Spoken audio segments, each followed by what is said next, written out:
And I did forget to mention I'm using, or I should say working with, the Greenwood tarot deck, or Tarot of the Greenwood, it's called. I don't remember who the author is, and the box is long destroyed throughout history. My personal history, that is to say. And then we'll also be bringing in an angel tarot card over here to provide some guidance towards the end of the reading. Okay, so the card at the bottom of the deck is the Nine of Stones, which is tradition. Tradition has to do with school. It has to do with learning. It has to do with your family group. It has to do with the rituals of day-to-day living. This has to do with your habits and the things that make sense to you. You'll notice these are a couple figures here. There's some kind of a teacher. So this sometimes can be that place of learning. So some of you may be in school, for example, college. Some others of you may be participating in something, some kind of a ritual that's historical, very traditional. I'm thinking of sweat lodge ceremonies as well, and other things. But just kind of getting together. You know, it's that time of year. We love the celebration of the fall, and Virgo brings in the fall later in the month as we transition into Libra later on. But not for a while yet, right? We're just into Virgo now. Now, next, covering you, we have the Queen of Arrows. And you'll see here that the Queen of Arrows is the card Deer. Queen of Arrows tends to be a Gemini, Libra, or Aquarius. She has to do with gentleness and energy. This has to do with being a gentle-souled person. Sometimes we know that Arrows people can be very, very blunt. So you may find yourself dealing with somebody who's very harsh in their words, or perhaps the energy may be harsh. Maybe for some of you, you're setting boundaries, and that may be a difficult thing for you to endure. Be careful to go forth with gentleness, right? Deer teaches us gentleness, and that we can be firm and still loving at the same time. You'll notice that there's a big heart right here up above this deer's antlers. Excuse me. And sometimes a white heart, H-A-R-T, can indicate the beginning of a journey. So something that you're going on. Maybe setting your sights on something. If you're the Queen of Arrows, and it doesn't have to be male or female specifically, it can be just more the energy, that it has to do with going on that new lesson, learning something brand new. Again, we see the tradition here in school. So potentially, or learning something, being taught something, but going on a new adventure, even a vision quest of sorts. What is it that you need to open your eyes to, and you need to bring about in your world? Now, this is crossed with the Five of Stones, and Stones is the earth sign in here. This has to do with kind of weathering out the storm. You'll notice that this person's in what's kind of a shelter, and there's all the lightning that's going on. There's some sort of a fire here, presumably started by the lightning. But this person really is just trying to get through something that's difficult or challenging. Maybe you have somebody who represents the Queen of Arrows who's not coming in a loving way, but being very difficult in your life or your environment. Again, this can be someone possibly older to you, not necessarily. It could be a mother who's an air sign. It could be a teacher who's an air sign, or just that kind of intellectual energy. Again, sometimes people can be very harsh with their words. Now, this is just sort of about enduring some kind of a storm. It doesn't have to be a big one. And you'll notice that this person is protected. So even though you're feeling a little, maybe even more than a little bit put off by that, it doesn't have to be a huge disruption in that. Like, you do have protection against that. You do have defenses against whatever that is. But how you look at it. Now, this person sitting here, it's hard to say. Do they see that as a beautiful electrical storm put on for their benefit and to witness? Or are they cowering in fear? I don't see the cowering in fear so much as just kind of, oh, here we go again. So for some of you, it may be a minor, I want to say fracas, but there may be that. Now, crowning you is protection. And this is a similar energy to the one that we saw in the Five of Stones. This is what may come to pass. Here we have kind of a different image, it's almost like flip sides of the same coin, right? We've got this idea of getting through something, but there's also the element of protection that's going on here. We have a fawn in this image, and because of our deer here, I almost wonder if you're having some drama with your mama drama, right? Or maybe your child's mother. And the sun looks really beautiful, and the sun is a star, as we see lots of stars here, but this feels very hot to me, very hot and uncomfortable, right? This is electrifying. This is just plain hot. And trying to get through that, trying to find our little oasis in the storm. But in both these images, this person or this individual that's being represented here has protection, right? And this even here looks like the lightning to me. So this is about being able to get through something. This is what's on your mind or what may come to pass, and this is what's crossing you or what's an effect that's coming into play right now. So it does look like you got it covered. So I apologize if your dog's barking. One's mine. She's going crazy because the neighbor's dog is out, and they like to chat. And yeah, they hang. Oh yeah. Okay. Beneath you, this is something that you have, or something that has happened or is happening. Like it's already set in motion. So if you don't have it yet, it will be occurring. The Eight of Cups is about rebirth. In other decks, the Eight of Cups has to do with walking away from a situation that you've emotionally invested in, right? Now, this card celebrates the other side of that, not just leaving something, but the rebirth that comes when we leave things behind us that no longer benefit us. Now, you'll notice here on the cup, we have the symbol of Taurus, the bull. Although Cups is technically a water sign, but, there may be some Taurus influence in that. Then again, I see it simply as kind of power and strength in an earth sign situation, which could be you easily because you're this Virgo type. And Virgos are very strong men and women, very strong individuals. Here we have a Sheila Nagig. And a Sheila Nagig, we see those depicted over like in Irish houses of worship. They have a Sheila Nagig over the doorway. It's very symbolic about birth, rebirth, life, death, the transition of life. And that's what the Sheila Nagig here represents, is that idea that sometimes we have to leave something behind for something new. There's the idea that even when we die in our physical form, we're reborn into a new form on the other side. We're doing something else in that. So there's a transition piece. But this is the celebration of the positivity that is to come in setting that change. So if you have been going through something, if you've had some harshness, maybe you've had to set boundaries with somebody, that the Queen of Arrows, again, I'm thinking that could even be a family member. It could be a friend. It could be somebody you're involved with romantically. You've had to set a boundary with that, and it's kind of giving you, on the one hand, there's been some grief attached with that. On the other, it's kind of giving you a new lease on life. Like, I gotta traverse my own landscape here. I've got to set my own course in life. Now, behind you is the Lover's card. I love the artwork on this card.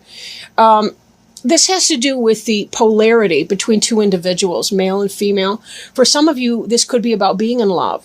This could be about having found somebody that you have fallen in love with. For others, it may indicate a head and heart decision. There's a lot of symbolism on this card.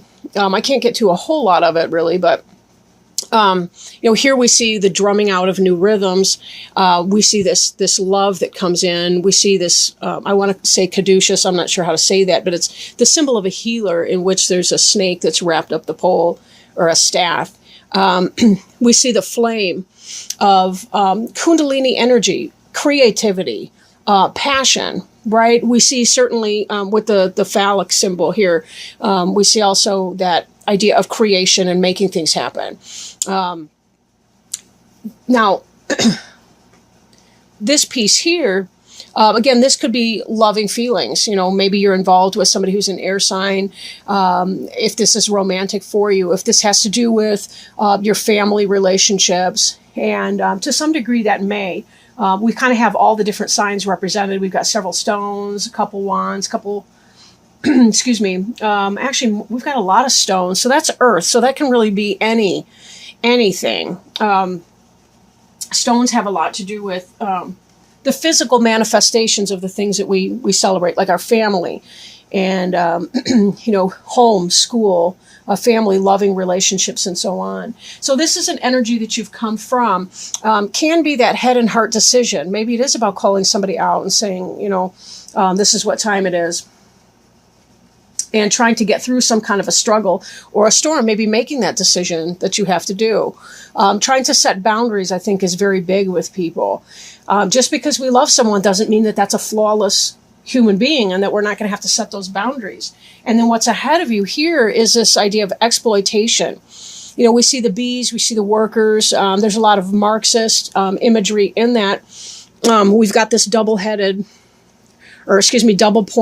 kind of quartz right here, which has to do with the flow of energy. But just be very careful when you're doing something, that you're doing it because you want to do it and not because you simply have to get through with it, or because you have somebody who's dominating you in your life and not giving you the option to say no. Our power, I know this is going to sound really weird, so give me a second with that, but there's more power in saying no than there is in saying yes. And what I mean by that is when you say no, you're able to set a limit. You're able to say, this is not to my benefit. If we say yes to things when our heart is not in that, we can find ourselves ground down, and we find ourselves becoming disposable, I guess. I don't really mean that in the, nobody's going to kill you if they can't do things, but mind that people aren't taking advantage of you, that people are not taking advantage of you. Okay, that doesn't have to be this lover's person over here, but maybe this has to do with even a sense of self-love, trying to find that balance within oneself to say, I don't like it when this person storms at me because I do have to say no, but I refuse to be exploited either. And this is in your immediate future, so be very careful about that. It's going to take a great deal of protection to get through that. You're going to have to weather some kind of a storm, but someone is going to try to take advantage of your generosity. So just be very careful about who you're with. Now, the card representing you is the home card. So again, we see this theme of home and family. So whatever's happening in your family life, it may just be that, that we have to be ever mindful in order to create a harmonious environment. There's going to have to be this balance between what you want and what the other person wants. Maybe this is in your marriage. Maybe this is with your family of origin type relationship, but there's definitely some drama in there. And I feel like you're changing and becoming more empowered in who you are. Even if you make it a gentle yes, a gentle no, somebody else still may not be able to hear that. They still may get bent out of shape because you're not bending to their will, and you find yourself stuck in this environment where they push even harder. One thing that I do advise people who have boundary issues in their family is that when you first begin to assert a boundary with people, they will push even harder. So if you thought that it was easier to cave in before, you're going to find it even harder to stand your ground now, because they will continue pushing harder, and getting louder and louder and more angry, hoping that they can push beyond you. It's sort of like, if you think about it, and I'm not trying to insult anybody's adult relatives or anything, but if you think about the child having the temper tantrum in the store, if you cave in the first couple times they do it, and then you decide, that's a bad idea. I'm not going to cave in when they have the temper tantrum for the candy, so I'm going to stop doing it. The kid will get louder and more ferocious and fierce. Their face will turn red. They will, I don't even need to paint you that scene. It will get worse and worse and worse. And eventually the kid will catch on that when mommy says no or daddy says no, they mean no. That's it. Unfortunately, we have to do that sometimes with adult family members. So if your mom is pushing you in a direction, or if there's some other kind of family member, your partner, whoever is pushing you in a direction you don't want to go, or insisting that you give of yourself when you don't have anything left to give, you may hear some very loud squeaking. At the same time, know that you are within your rights to say no to things that don't benefit you. Right? It's just the way that it is. And also understand, too, that when you're trying to create that home life for yourself, and you're trying to really tap into the abundance and the hope and the beauty that can be your home of choice, note that the pathway does not go directly to the house. And they used to paint the they used to set up I want to say sidewalks, but that's a modern concept. But the path to the home, the path to the door was winding like that. The idea was that evil would get lost in the bends and that they wouldn't be able to make it to your door. It was to keep only the good things coming to your door.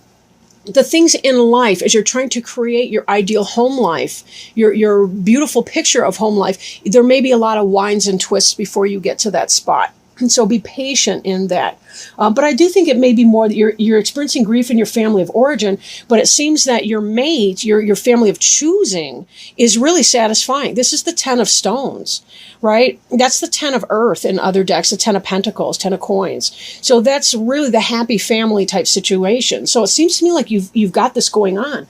And then we look at your environment card. You've got the foundation card here. I mean, what could be better in your private life? You're setting this foundation with this person who's your soulmate, your lover, your partner, your life partner, and creating a beautiful home situation for yourself and with one another. But again, there is that squeaky air sign that may be giving you some grief. So be careful that you clarify what you want.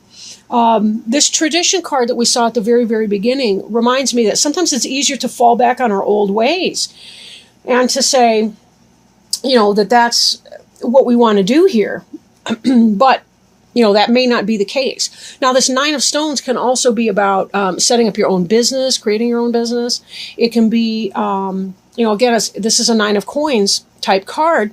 And, but this can simply be about getting your finances in order and so forth, because some of you may be getting married or setting up a household with somebody, maybe even starting a family, so we're kind of looking at that and thinking that may be the case. Hopes and fears. As we look at that fear's power, be careful about power struggles with difficult people. I mean, both of these cards, these 5s here, are indicating struggle and hardship. And there's a part of you that fears that. Right? You kind of fear the conflict. You don't like a conflict. You want to get along. You don't want to have to lay it down. But unfortunately, sometimes that's what we have to do. We have to know that we're allowed to say no. We're allowed to set our boundary. We're allowed to choose because we don't want to walk in this energy. Exploitation is the energy of defeat. That's when somebody else takes your time and your effort, and they use it to their own advantage with no regard for you. And then here in the final outcome card, though, we see the 9 of wands. This is the wounded warrior card. He's fought off the battles, this individual here. And there's a great deal of respect coming to him because he or she has fought that battle, has set that limit. Don't be afraid here to set the limit, because we know the alternative. You will feel exploited if you're not able to say, this can't, I'm not going to allow that. I'm not going to allow that. I want a happy home life.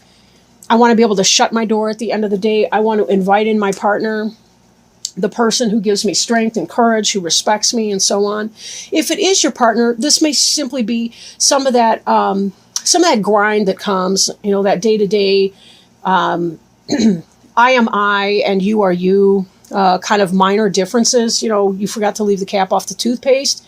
It could be somewhat insignificant like that, or it could be where it leads to some deep-seated resentment. So that's another thing.